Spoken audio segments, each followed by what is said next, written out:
అంటే non veg కూడా diabetic? Non veg కూడా స్పష్టంగా చెప్పారు. చేపలు ఎక్కువ తిన్నా, మాంసం ఎక్కువ తిన్నా, కోడి మాంసం ఎక్కువ తిన్నా కూడా డయాబెటీస్ వస్తుంది. అంటే ఇప్పుడు మరి ప్రోటీన్ పేరుతో చికెన్ అవి రెగ్యులర్గా తింటూ ఉన్నాం.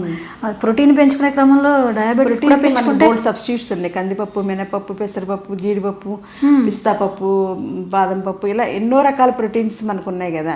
ఇంకా మనం అటు పాడేరు అటు సైడ్ గిరిజన సైడ్ అంటే రాజ్మాలు ఎన్నెన్నో 40 వెరైటీస్ ఆఫ్ ప్రోటీన్ గింజలు అమ్ముతూ ఉంటారనమాట అక్కడ. అవన్నీ వదిలేసేసి చెత్త చికెన్ పట్టుకుని ప్రోటీన్ అని తింటూ ఉంటే జనాలకి ఏం చెప్పాలో కూడా నాకు అర్థం కాదు. ఫంక్షన్స్కి వెళ్ళినప్పుడు కూడా నాకు పెద్ద ట్రాజడీ అనమాట. వాళ్ళందరూ అవన్నీ తింటూ ఉంటే బాధ అనిపించేస్తుంటుంది, చెప్పలేవు ఆ టైంలో. సో నాన్ వెజ్ కూడా ఎక్కువ తింటే డయాబెటిక్ రీజన్ అవుతుంది. ఇవన్నీ ఏమవుతుందంటే మన శరీరంలో కఫం ఒక లెక్క ప్రకారంగా ఉండాలి. శరీరంలో వాతపిత్త కఫాలు ఒక పద్ధతి ప్రకారంగా, ఒక రేషియో ప్రకారంగా ఉండాలి. అప్పుడు వీళ్ళకి ఈ ఫుడ్స్ వల్ల కఫం పెరుగుతుంది. కఫం అంటే లిక్విడ్ ఫామ్లో ఉండేటువంటి లింఫ్ గ్లాండ్స్కి సంబంధించిన సెక్రీషన్స్ అనమాట.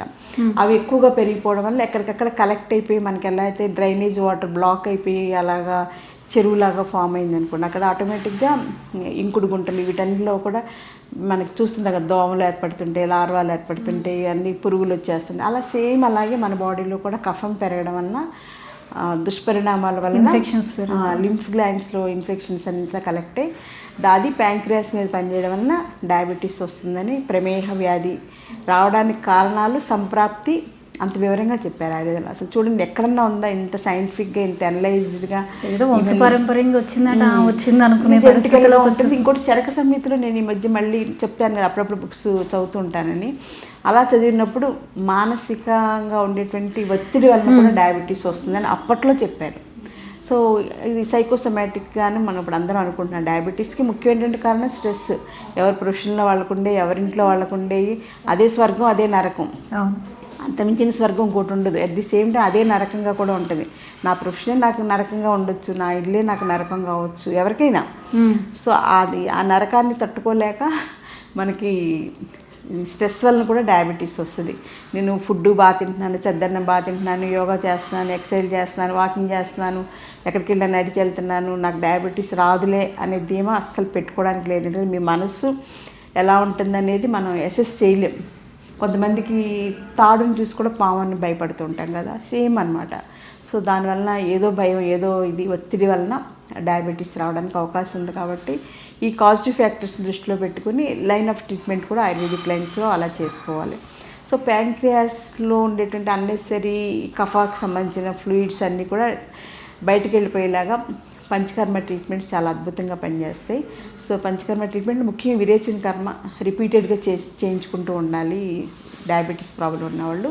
అప్పుడు ఏంటంటే ఈ కఫానికి సంబంధించిన అన్నెసరీ ఫ్రీ రాడికల్స్ అన్నీ బయటకు వెళ్ళిపోతే దాంతోపాటుగా కఫం తగ్గుతుంది, ప్యాంక్రియాస్ ఫంక్షన్ కూడా ఇంప్రూవ్ అవుతుంది అనమాట.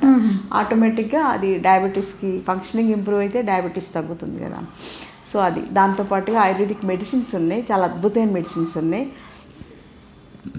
అవి ముఖ్యంగా డయాబెటీస్కి పనిచేసేలాగా బాగా పనిచేస్తాయి అనమాట.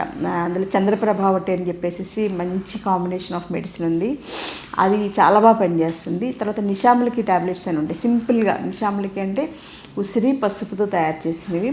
అవి ఎవరికి వాళ్ళు ఇంట్లో తయారు చేసుకోవచ్చు, చాలా సింపుల్ రెమెడీ అండ్ రెసిపీ అనమాట.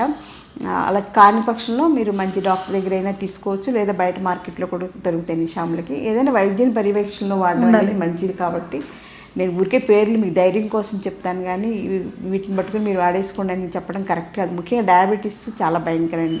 అదే మోకాలు నొప్పి అయితే నేను చెప్పిన మందులు ఇంట్లో సేఫ్గా వాడుకోవచ్చు, వాటి వల్ల నేను ఇబ్బంది లేక. డయాబెటీస్ అలా కాదు, చాప కింద నీరు మనకేం పర్వాలేదులే అనుకుంటే ఎప్పుడొకప్పుడు మేజర్ అటాక్ చేస్తుంది, మనం విక్టిమ్స్ అయిపోతాం. ఇంకా అందులో నుంచి బయటపడగలమా లేదా అనేది కూడా భయం వేస్తుంది అనమాట. అందుకని హై రిస్క్ డిసీజెస్ ఏంటి అనేది క్యాన్సర్ అనుకుంటాం, దాని తర్వాత డయాబెటీస్ అనమాట. సో అందుకని అస్సలు అశ్రద్ధ చేయకూడదు.